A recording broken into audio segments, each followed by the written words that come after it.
정미숙은 거울 앞에서 단정하게 머리를 정돈했습니다. 오랜만에 하는 외출 준비였죠. 무릎이 저릿하게 아팠지만 민소매 블라우스와 단정한 검은색 바지를 입고 거울 앞에 섰습니다. 62살의 얼굴이 거울에 비쳤네요. 피부는 주름졌지만 눈빛만은 여전히 맑았습니다. 이제 다시 시작해볼까? 혼잣말로 중얼거린 미숙은 가방을 들고 집을 나섰습니다. 오늘부터 서울 근교 부촌에 있는 단독주택에서 가사도우미로 일하게 됐죠. 남편이 떠난 뒤로 홀로 살아오던 생활이 점점 팍팍해지면서 다시 일해야 할 시간이 온 겁니다. 버스에서 내린 미숙은 지도를 보며 주택가를 걸었어요. 잘 가꾸어진 정원과 고급스러운 담장들이 늘어선 길을 따라 걸었죠. 미숙이 도착한 집은 담장 너머로 잘 정돈된 정원이 보이는 2층 집이었습니다. 초인종을 누르자 곧 문이 열렸네요. 45살쯤 되어 보이는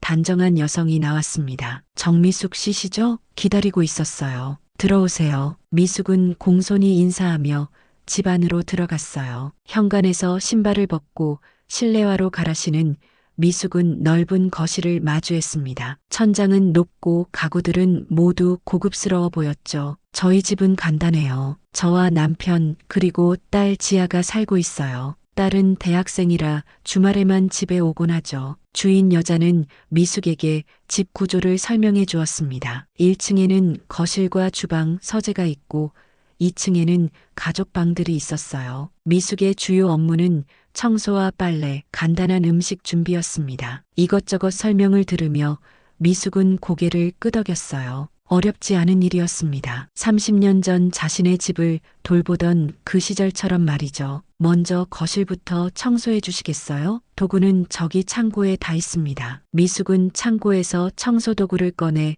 거실 청소를 시작했어요. 천천히 먼지를 털고 가구를 닦으며 집안을 살펴보았습니다. 깔끔하게 정돈된 집이었어요. 가족 사진들이 벽과 선반 위에 놓여 있었습니다. 미숙은 그저 스쳐 지나쳤죠. 남의 집 살림살이에 너무 눈길을 주는 것은 실례라고 생각했거든요. 거실 청소를 마친 미숙은 안방으로 향했습니다. 문을 열자 넓고 밝은 방이 나타났어요. 킹사이즈 침대와 화장대, 옷장이 깔끔하게 정리되어 있었습니다. 미숙은 먼저 창문을 열어 환기를 시켰어요. 그리고 침대 시트를 정리하고 바닥을 청소하기 시작했습니다. 청소를 마친 후 미숙은 먼지가 쌓인 화장대를 닦기 위해 천을 들었어요. 그때였습니다. 화장대 위에 놓인 가족사진 액자가 눈에 들어왔죠. 미숙의 손에서 천이 떨어졌습니다. 심장이 멎는 것 같았어요. 사진 속 남자의 얼굴을 본 순간 온몸에 소름이 돋았습니다. 25년 전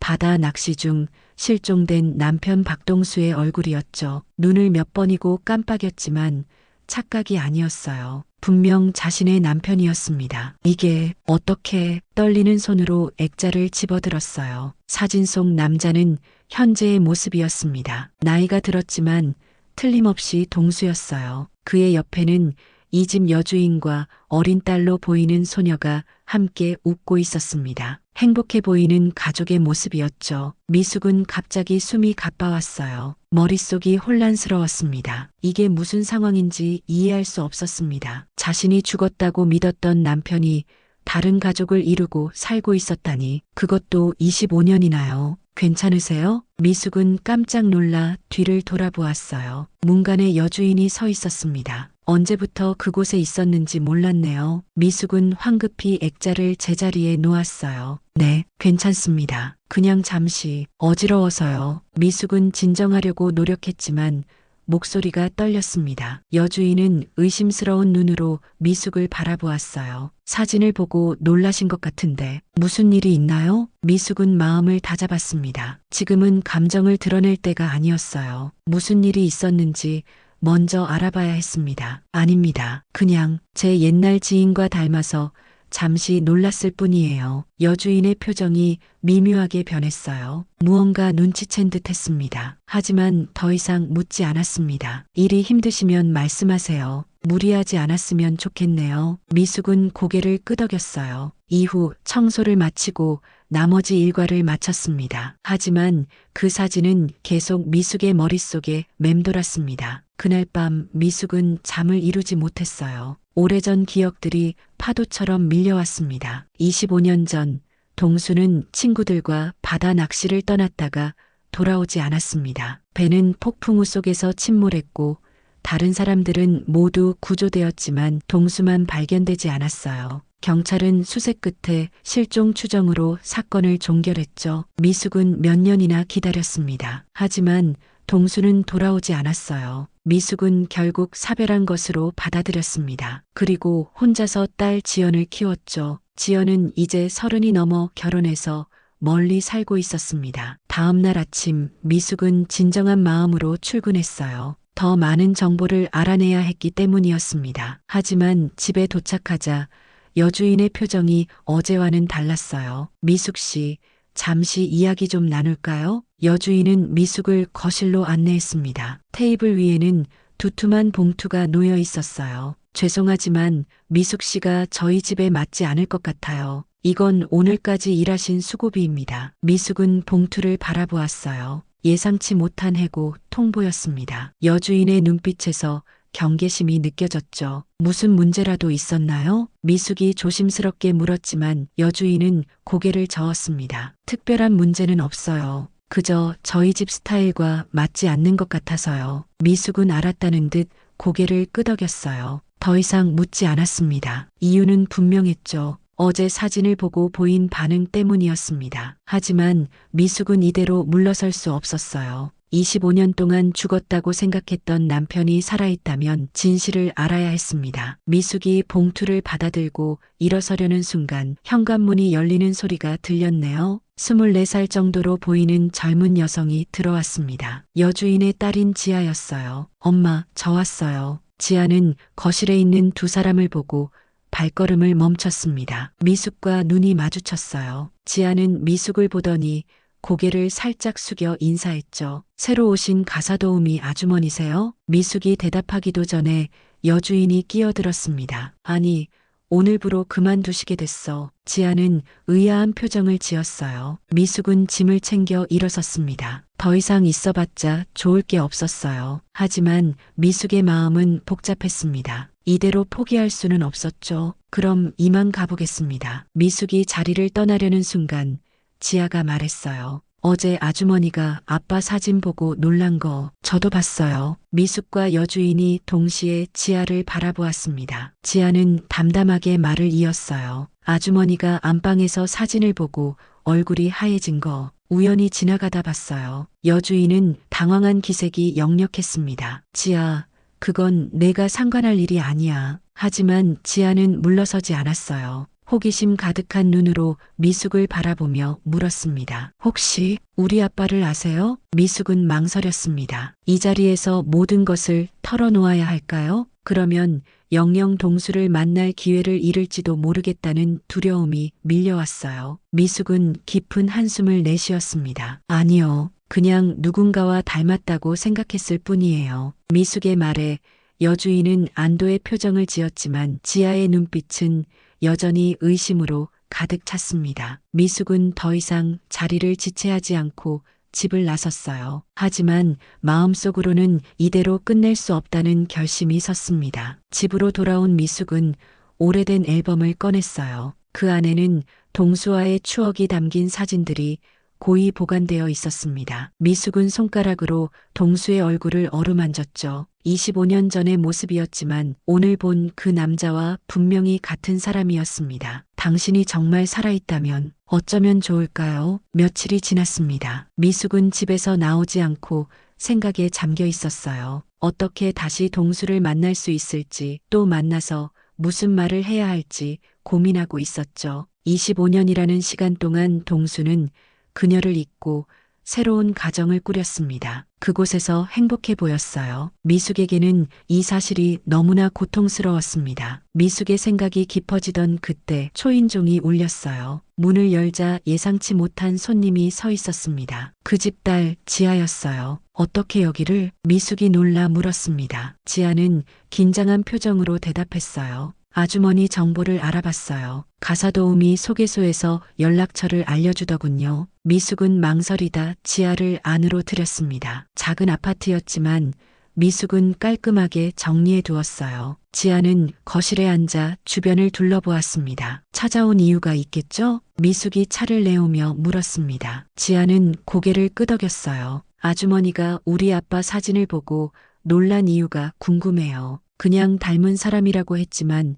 아주머니 반응은 그 이상이었죠. 미숙은 차를 마시며 지아를 관찰했어요. 똑똑해 보이는 젊은 여성이었습니다. 숨길 수 없을 것 같았죠. 내 아버지 이름이 뭐니? 미숙이 물었습니다. 지아가 대답했어요. 박준호요. 그런데 아버지는 25년 전 사고로 기억을 잃으셨대요. 그 전 기억은 전혀 없으시죠. 미숙의 심장이 빨라졌습니다. 그렇다면 설명이 되는군요. 동수가 자신을 잊은 게 아니라 정말로 기억을 잃은 겁니다. 무슨 사고였는지 알아? 지아는 고개를 끄덕였어요. 바다에서 발견되었대요. 머리를 심하게 다친 채로요. 어머니는 그때 간호사였고 아버지를 간병하셨대요. 그러다 인연이 되어 결혼하셨죠. 미숙은 이제 조각들이 맞춰지는 느낌이었습니다. 동수는 그날 폭풍 우에 휩쓸려 바다로 떠내려갔을 거예요. 그리고 누군가에게 구조되었지만 기억을 잃은 채로 새 삶을 시작한 겁니다. 왜 이런 질문을 하는지 말해도 될까요? 지아가 조용히 물었어요. 미숙은 깊은 숨을 내쉬었습니다. 모든 걸 털어놓아야 할 시간이 왔군요. 내 남편을 닮았다는 게 아니라 그 사람이 내 남편이야. 25년 전 바다 낚시 중 실종된 내 남편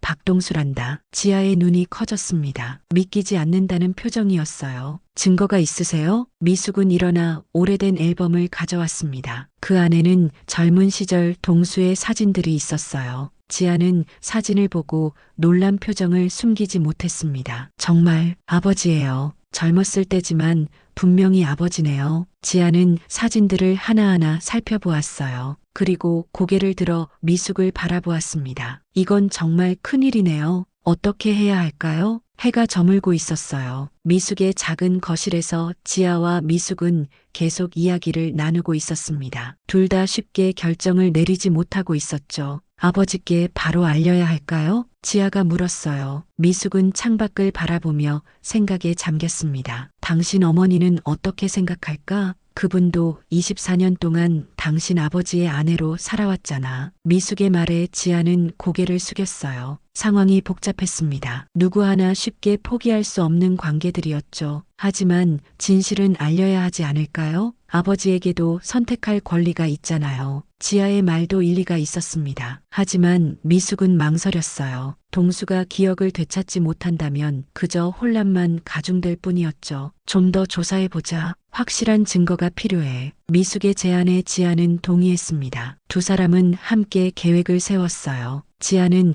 아버지의 과거에 대해 더 알아보기로 했습니다. 그리고 미숙은 실종 당시 기록들을 찾아보기로 했죠. 일주일 후 지아가 다시 미숙을 찾아왔습니다. 이번에는 노트북을 들고 왔어요. 정말 놀라운 걸 발견했어요. 지아가 흥분된 목소리로 말했습니다. 노트북에는 25년 전 신문 기사가 화면에 떠 있었어요. 낚시 중 실종된 30대 남성 수색 중단 기사에는 동수의 사진이 실려 있었습니다. 실종 시기와 발견 시기가 일치해요. 아버지가 발견된 곳도 실종 지점에서 멀지 않았대요. 미숙도 자료를 찾아왔습니다. 실종 신고서와 당시 경찰 조사 기록이었어요. 혈액형도 일치해. A형이잖아. 지아는 놀라며 고개를 끄덕였습니다. 모든 정황이 일치했어요. 이제는 확신할 수 있었습니다. 박준호는 박동수였던 겁니다. 이제 어떻게 할까요? 지아가 물었습니다. 미숙은 깊은 숨을 내쉬었어요. 진실을 알려야겠지. 하지만 당신 아버지가 기억을 되찾지 못한다면 어떻게 해야 할지 모르겠네. 지아는 잠시 생각하더니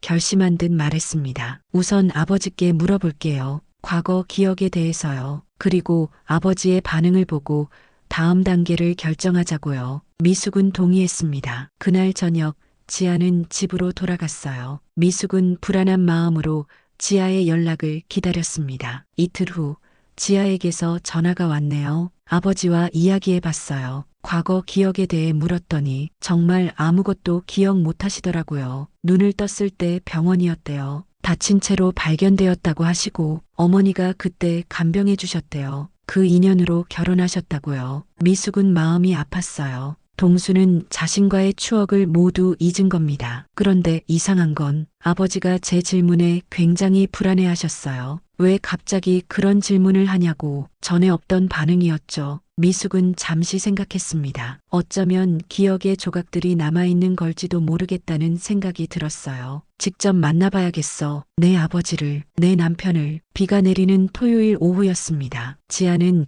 부모님이 외출한 틈을 타 미숙을 집으로 초대했어요. 어머니와 아버지는 오후에 친구분 집에 가셨어요. 6시쯤 돌아오실 거예요. 미숙은 그 집 거실에 다시 서 있었습니다. 이번에는 가사도우미가 아닌 방문객으로요. 낯설면서도 이상하게 익숙한 기분이 들었어요. 혹시 아버지 물건 중에 과거와 연관된 것이 있을까요? 미숙이 물었습니다. 지아는 생각에 잠겼다가 대답했어요. 아버지 서재에 오래된 상자가 있어요. 사고 전부터 가지고 계셨던 물건들이 있다고 하더라고요. 두 사람은 조용히 서재로 향했습니다. 책장 뒤에는 작은 금고가 있었어요. 비밀번호는 제 생일 날짜예요. 지아가 금고를 열었습니다. 안에는 여러 서류와 함께 작은 나무 상자가 있었어요. 지아가 상자를 꺼내 열었습니다. 그 안에는 오래된 시계와 반지 그리고 접힌 종이 한 장이 있었네요. 이건 미숙이 반지를 집어들었습니다. 심장이 빨라졌어요. 결혼 반지였습니다. 안쪽에는 작게 M&D라고 새겨져 있었죠. 미숙과 동수의 이니셜이었습니다. 종이를 펼쳐보니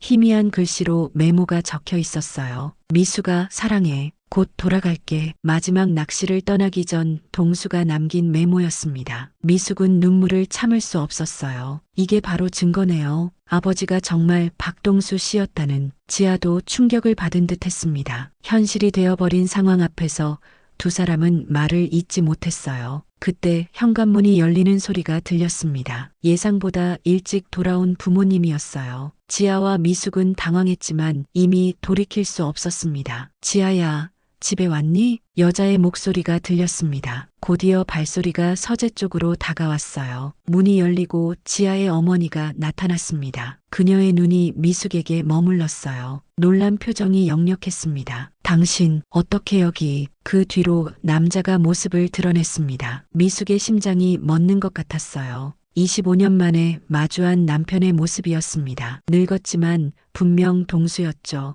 동수는 미숙을 보고 잠시 멈춰 섰어요. 그의 눈에 혼란이 스쳤습니다. 이분은 누구지? 동수가 물었어요. 어떤 감정도 담겨있지 않은 목소리였습니다. 미숙을 알아보지 못하는 게 분명했어요. 미숙의 가슴이 찢어지는 것 같았습니다. 지아가 앞으로 나섰습니다. 아빠, 엄마, 이야기 좀 나눠야 할 것 같아요. 네 사람은 거실로 자리를 옮겼어요. 무거운 침묵이 내려앉았습니다. 미숙은 동수의 얼굴을 계속 바라보았죠. 그토록 그리워했던 얼굴입니다. 하지만 동수의 눈에는 그저 낯선 사람일 뿐이었어요. 무슨 일이야, 지아? 지아의 어머니가 긴장된 목소리로 물었습니다. 지아는 깊은 숨을 내쉬었어요. 엄마, 아빠, 정말 중요한 사실을 알게 됐어요. 지아는 노트북을 열어 준비해둔 자료들을 보여주기 시작했습니다. 25년 전 실종 사건 기사, 동수의 과거 사진, 그리고 방금 발견한 반지와 메모까지요. 이분은 정미숙 씨예요. 25년 전 아빠의 아내였어요. 동수의 얼굴이 창백해졌습니다. 지아의 어머니는 충격에 휩싸인 듯 말을 잇지 못했어요. 아빠는 박동수 씨였어요. 바다 낚시 중 실종되셨다가 기억을 잃은 채 발견되신 거죠. 그리고 엄마를 만나 새 삶을 시작하신 겁니다. 동수는 말없이 자료들을 바라보았어요. 그의 손이 미세하게 떨리고 있었습니다. 미숙은 말을 꺼내지 못했어요. 그저 동수의 반응을 지켜볼 뿐이었습니다. 이건 말도 안 돼. 지아의 어머니가 마침내 입을 열었어요. 그녀의 목소리는 떨리고 있었습니다. 우리는 24년 동안 부부로 살았어. 그런데 갑자기 이런. 미숙이 조용히 말했어요. 저도 이해해요. 당신도 피해자예요. 아무도 이런 상황을 원한 게 아니니까요. 동수는 여전히 아무 말도 하지 않았습니다. 그저 멍하니 앞을 바라보고만 있었어요. 그러다 갑자기 그가 일어나 방을 나갔습니다. 지아가 걱정스럽게 뒤따라가려 했지만 미숙이 손을 저었어요. 시간을 주세요. 이건 누구에게나 감당하기 어려운 일이니까요. 밤이 깊어갔습니다. 지하의 집 거실에는 여전히 세 사람이 앉아 있었어요. 동수는 1시간 전에 자신의 방으로 들어가 나오지 않고 있었습니다. 누구도 그를 방해하지 않았죠. 이제 어떻게 해야 할까요? 지아가 조용히 물었어요. 그녀의 어머니는 창밖을 바라보며 깊은 한숨을 내쉬었습니다. 모르겠네. 이런 상황이 올 거라고는 꿈에도 생각 못했어. 미숙은 차분하게 말했습니다. 제가 들어온 건 당신들의 가정을 깨려는 게 아니에요. 그저 진실을 알고 싶었을 뿐이죠. 지아의 어머니가 미숙을 바라보았어요. 적대감은 사라지고 복잡한 감정이 남아 있었습니다. 당신도 25년 동안 혼자 살아왔군요. 미숙은 고개를 끄덕였어요. 딸 하나 키우며 살았죠. 지금은 결혼해서 멀리 살고 있어요. 방 안에 침묵이 내려앉았습니다. 세 여자는 각자의 생각에 잠겨 있었어요. 그때 방문이 열리고 동수가 들어왔습니다. 그의 얼굴은 창백했지만 눈빛은 또렷했어요. 이야기를 좀 나눠야겠어요. 동수가 자리에 앉았습니다. 그는 무릎 위에 놓인 손을 바라보며 말했어요. 난 아직도 과거를 기억하지 못해요. 하지만 증거들을 보니 부정할 수 없네요. 동수의 목소리가 흔들렸습니다. 그는 고개를 들어 미숙을 바라보았어요. 당신이 내 아내였다는 게 아직도 믿기지 않아요. 기억이 없으니까요. 미숙은 담담하게 대답했습니다. 억지로 기억을 되찾으려 하지 마세요. 이건 누구의 잘못도 아니니까요. 동수는 깊은 한숨을 내쉬었어요. 하지만 이제 어떻게 해야 할지 모르겠어요. 난 24년 동안 이 가정의 남편이자 아버지로 살아왔어요. 그런데 갑자기 다른 과거가 나타났으니 지아의 어머니가 동수의 손을 잡았습니다. 그녀의 눈에는 눈물이 고여 있었어요. 우리는 당신을 사랑해요. 그건 변함없어요. 미숙은 이 광경을 바라보며 마음이 복잡했습니다. 동수는 이제 다른 사람이 되어 있었어요. 이 가정의 일부가 된 겁니다. 미숙은 천천히 일어섰어요. 저는 이만 가볼게요. 너무 많은 걸 한꺼번에 요구하고 싶지 않아요. 동수가 미숙을 바라보았습니다. 그의 눈에는 미안함과 혼란이 섞여 있었어요. 떠나기 전에 우리가 어떤 사이였는지 좀 알려주실래요? 미숙은 잠시 망설였습니다. 그리고 조용히 말했어요. 우리는 서로 많이 사랑했어요. 당신이 낚시를 좋아했죠. 딸 지연이는 당신을 많이 닮았고요. 주말이면 항상 등산을 갔던 기억이 나요. 당신은 매운 음식을 좋아했고 비 오는 날이면 창가에 앉아 책을 읽곤 했죠. 동수의 눈에 눈물이 고였습니다. 그는 고개를 숙이며 말했어요. 기억은 없지만 가슴이 아파요. 정말 미안합니다. 미숙은 옅은 미소를 지었습니다. 미안해할 필요 없어요. 당신이 행복하다면 그걸로 됐어요. 한 달이 지났습니다. 가을의 마지막 잎새들이 떨어지고 있었어요. 미숙은 공원 벤치에 앉아 작은 사진첩을 들여다보고 있었습니다. 어린 시절 지연이와 동수가 함께 찍힌 사진이 바람에 살짝 흔들렸죠. 미숙의 삶은 다시 평범한 일상으로 돌아왔습니다. 하지만 무언가 달라진 것이 있었어요. 이제 확실히 알게 되었거든요. 동수는 죽은 게 아니라 살아있다는 것을요. 비록 그녀의 곁은 아니지만 말입니다. 미숙 씨, 고개를 들자 지아가 서 있었습니다. 미숙은 반갑게 미소 지었어요. 앉으렴. 지아는 미숙 옆에 앉았습니다. 두 사람은 한동안 말없이 공원의 풍경을 바라보았어요. 아버지께서 천천히 기억을 되찾고 계세요. 지아가 말을 꺼냈습니다. 미숙은 놀란 눈으로 지아를 바라보았어요. 정말? 지아는 고개를 끄덕였습니다. 조각조각이에요. 아직 완전한 기억은 아니지만 어렸을 때 살던 동네, 첫 직장에서의 기억들, 그리고 가끔은 미숙 씨와의 추억도 떠오르신대요. 미숙의 가슴이 뛰었어요. 지아는 계속 말을 이었습니다. 어머니도 많이 힘들어하셨지만 이제는 상황을 받아들이고 계세요. 아버지의 과거를 인정하면서도 지금의 가족도 소중히 여기시려고요. 미숙은 알겠다는 듯 고개를 끄덕였습니다. 상황이 쉽지 않겠지만 모두가 최선을 다하고 있다는 걸 느낄 수 있었어요. 아버지께서 미숙 씨를 만나고 싶어 하세요. 옛 기억을 더 떠올리고 싶으시대요. 미숙은 잠시 생각했습니다. 동수를 다시 만나는 것은 기쁘면서도 두려운 일이었어요. 하지만 이것이 모두에게 필요한 과정인 것 같았습니다. 언제 만날까? 지아는 미소 지었어요. 이번 주말에 저희 집에서 점심 식사를 함께 했으면 해요. 어머니도 동의하셨어요. 미숙은 깊은 숨을 내쉬었습니다. 이제 새로운 시작을 할 시간이었어요. 가겠다. 고마워, 지아. 지아가 미숙의 손을 잡았습니다. 그녀의 눈에는 따뜻함이 담겨 있었어요. 미숙 씨도 이제 우리 가족의 일부예요. 비록 복잡하지만 함께 이겨낼 수 있을 거예요. 지아가 떠난 후 미숙은 다시 사진첩을 바라보았습니다. 과거에 행복했던 순간들, 25년 동안의 그리움, 그리고 이제 다가올 새로운 관계까지. 삶은 참 예측할 수 없네요. 미숙은 천천히 사진첩을 닫았습니다. 공원의 오후 햇살이 따뜻하게 내리쬐고 있었어요. 문득 미숙은 웃음을 지었습니다. 25년 동안 난 당신을 잊지 않았지만 이제 나도 나답게 살아볼게요. 미숙은 벤치에서 일어났습니다. 가볍고 확신에 찬 발걸음으로 앞으로 나아갔어요. 과거는 여전히 그녀의 일부였지만 이제 미래를 향해 걸어갈 시간이었습니다. 카메라는 점점 멀어지며 공원에 홀로 서 있는 미숙의 담담한 미소를 담아냅니다. 그녀의 얼굴에는 이제 평온함이 깃들어 있었습니다. 더 이상 기다림과 그리움의 세월이 아닌 새로운 삶을 시작할 준비가 되어 있었죠. 시간은 멈추지 않고 계속 흘러갑니다. 미숙도 이제 그 흐름에 몸을 맡기며 앞으로 나아가려 합니다. 이야기는 끝이 났지만 미숙과 동수 그리고 새로운 가족들의 삶은 지금부터 시작일지도 모릅니다. 누구도 예상하지 못했던 방식으로 그들은 서로의 삶에 다시 연결되었으니까요. 때로는 잊혀진 기억 속에서도 진정한 인연은 결코 사라지지 않는다는 걸 보여주듯이 말입니다.